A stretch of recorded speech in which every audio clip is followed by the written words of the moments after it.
Hello students, welcome back to my channel. আমি দেবাঞ্জনা ঘোষাল। তোমরা দেখছো আমার সাথে তোমাদের নিজেদের channel Shikshamarg education and computer centre. প্রথমেই তোমাদের অসংখ্য ভালোবাসা, এইভাবে পাশে থাকার জন্য, ভালোবাসা দেওয়ার জন্য, এতটা বিশ্বাস আর ভরসা রাখার জন্য।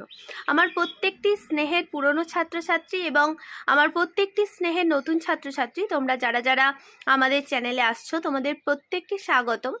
আজকের যেটা আলোচ্য বিষয়, Bardhaman university BA fifth semester GE political সায়েন্সের সাজেশান। তোমরা বারবার বলছো ম্যাম সাজেশানগুলো দিন, বা দিদি সাজেশানগুলো এবার দিয়ে দাও। দেখো, তোমরা আমার পুরনো ছেলে মেয়ে যারা আছো, তোমরা জানো আমাদের অফলাইন আর অনলাইন ব্যাচের সেন্টারে ছেলে মেয়েদের আমরা যেদিন দিই সেই দিন বা তার পরের দিনই আমাদের যে তোমরা ইউটিউব ফ্যামিলি আছো আমাদের, তোমাদের সাথে আমরা সেই সাজেশানটি শেয়ার করে দিই। তো সেই হিসাবে প্রত্যেকটি সাজেশান পাবে।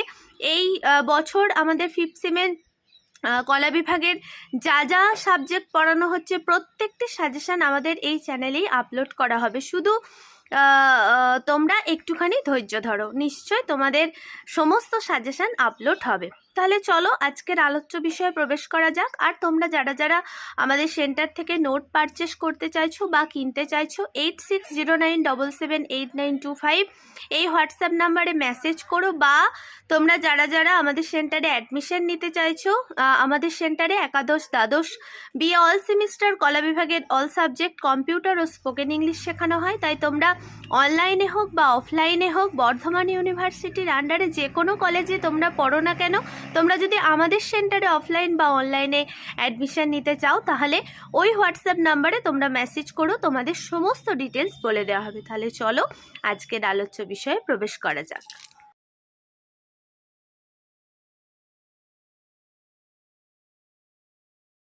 আচ্ছা দেখো, তো BA fifth semester GE political science বা রাষ্ট্রবিজ্ঞান, যেটা তোমাদের বিষয়বস্তু আছে বা সিলেবাসের মধ্যে আছে, বর্ধমান ইউনিভার্সিটির আন্ডারে যে কোনো কলেজেই তোমরা অ্যাডমিশন নিয়ে থাকো এবং তোমরা জিই হিসাবে তোমাদের যে নতুন পেপারটি এবার পড়তে হচ্ছে, সেই পলিটিক্যাল সায়েন্স বা রাষ্ট্রবিজ্ঞান তোমরা যারা যারা নিয়েছো, তোমাদের সিলেবাসের মধ্যে আছে ইন্ডিয়ান পলিটিক্যাল থ্রট সাজেশন 2025 সালের জন্য গুরুত্বপূর্ণ যে প্রশ্নগুলি বর্ধমান ইউনিভার্সিটি, এবং 5 ও 10 উভয়বিধ প্রশ্নের জন্য কিন্তু এই প্রশ্নগুলি সমানভাবে উপযোগ্য। আচ্ছা, প্রথম প্রশ্ন হচ্ছে তোমাদের, ন্যায় বলতে কি বোঝো? তার সঙ্গে সঙ্গে ন্যায় বিচারের প্রকৃতি আলোচনা করো। 2 নম্বরের প্রশ্ন, রাষ্ট্রবিজ্ঞানের সংজ্ঞা দাও। তার সঙ্গেই রাষ্ট্রবিজ্ঞানের রাষ্ট্রকেন্দ্রিক আলোচনা যে সীমাবদ্ধতাগুলি সেগুলি উল্লেখ করে মানে ব্যাখ্যা দাও, মানে তার উল্লেখ করো যে সীমাবদ্ধতা রাষ্ট্রবিজ্ঞানের রাষ্ট্রকেন্দ্রিক আলোচনা, তার সীমাবদ্ধতাগুলি উল্লেখ করো। 3 নম্বরের প্রশ্ন, সার্বভৌমিকতার মূল বৈশিষ্ট্যগুলি লেখো। 4 নম্বরের প্রশ্ন, অর্থশাস্ত্রের রচয়িতাকে সপ্তাঙ্গ তত্ত্ব সম্পর্কে যা জানো লেখো, অথবা সপ্তাঙ্গ তত্ত্বটা টিকা হিসাবেও আসতে পারে। 5 নম্বরের প্রশ্ন, ভারতবর্ষের নবজাগরণে রাজা রামমোহন রায় ও স্বামী বিবেকানন্দের ধারণা ব্যক্ত করো। 6 নম্বরের প্রশ্ন, প্রাচীন ভারতবর্ষের রাষ্ট্রচিন্তার ওপর টিকা লেখো। 7 নম্বরের প্রশ্ন, ভারতবর্ষের সামাজিক ন্যায় ব্যবস্থা ও জাতি ব্যবস্থার ওপর আম্বেদকরের ধারণা ব্যক্ত করো। 8 নম্বরের প্রশ্ন, ইয়ং ইন্ডিয়ার সম্পাদক কে? তার সঙ্গেই অছিবাদ ও সত্যাগ্রহের উপর যা জানো আলোচনা করো।